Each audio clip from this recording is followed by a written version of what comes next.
I'm BrianTheBlue, and welcome back to Current Calamities, where I take a break from the past and look forward to the future with the games of the present.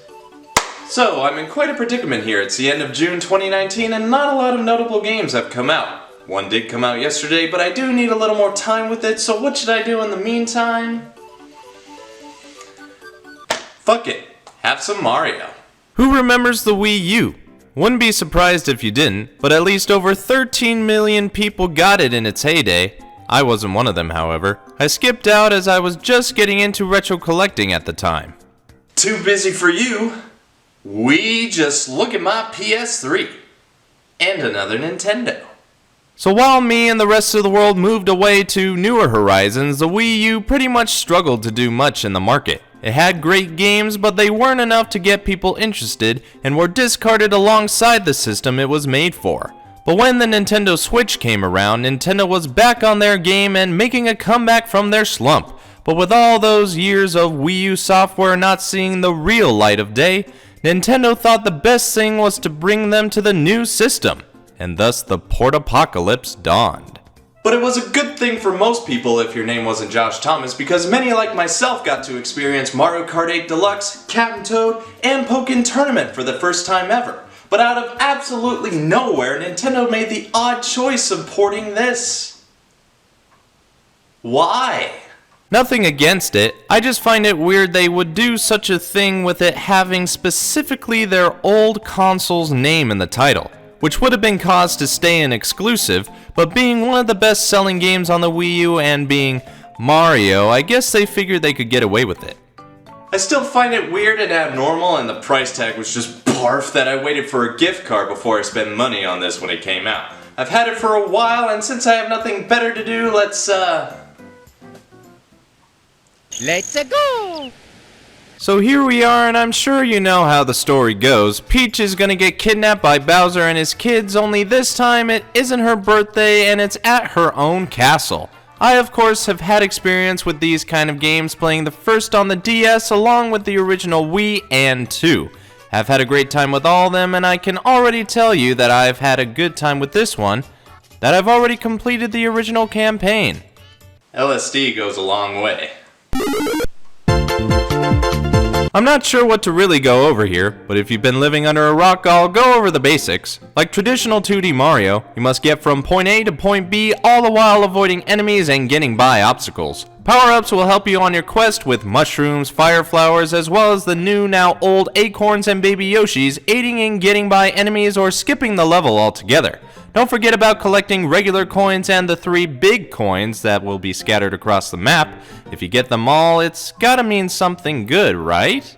Every now and then you'll get to a mini fortress and fight a mini boss, then maybe ghost houses, and maybe a final boss to move on through the interconnected world. It's freaking Mario, man, come on. Why did I pick this? Should've went for Katamari Reroll. The new features that came with this one was not only the now connected overworld, but we also had the side quest of Nabbit, where we have to catch him before he gets away with stolen goods, and the item shops have new ways to get said items. But that was all a part of the original core game. So what makes it deluxe? Well, for one thing, we can choose any character we want to play as at the start. Toadette also joins the fray in the weirdest way, as she has brought along her own crown power-up that turns her into Peach. Now her original name makes so much sense now. I'm not gonna comment about the Bowsette crap, as that's just stupid and fucking bonkers, so let's quickly move to another thing that makes Deluxe mean something: the addition of new Super Luigi U.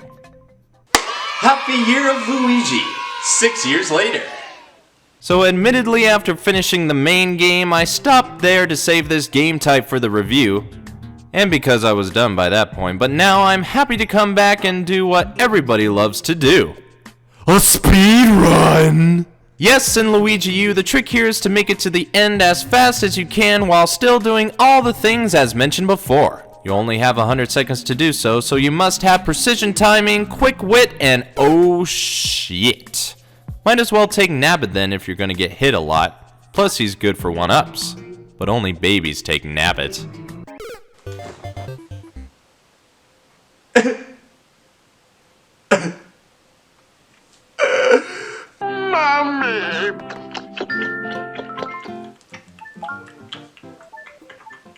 That's the game in a nutshell. I really didn't have to go over everything because we don't do that on this show.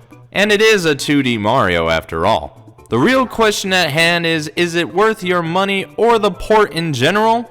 It would definitely depend. But any way you look at it, it's still a fun game that anybody could get behind, and even though it is a Wii U port, it isn't a big deal in the end. Although some people disagree. So with that all being said, what's my overall opinion?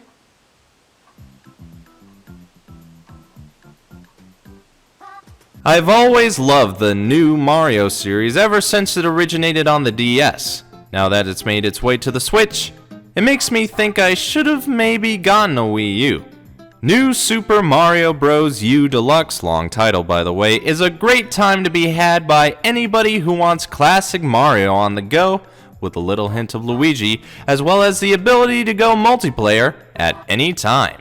Get it if you skipped on the Wii U if you like, or not if you didn't. That price ought to go down really, but I'm actually hoping for a third portable rendition to come soon. Maybe they'll replace Mario with Wario to keep a running theme going. I would love to see what a Wario Bros game would be like. So what do you think? Do you agree with me, or have your own thoughts? Let me know by leaving a comment. If you like what you see, like the video with those thumbs up. If you think anyone else would like this vid, share it around. And if you want to see more of me, this show, and others, hit the subscribe button. I'm BrianTheBlue, thanks for watching. I'm going back to the past, and until next time, I'll see you in the future.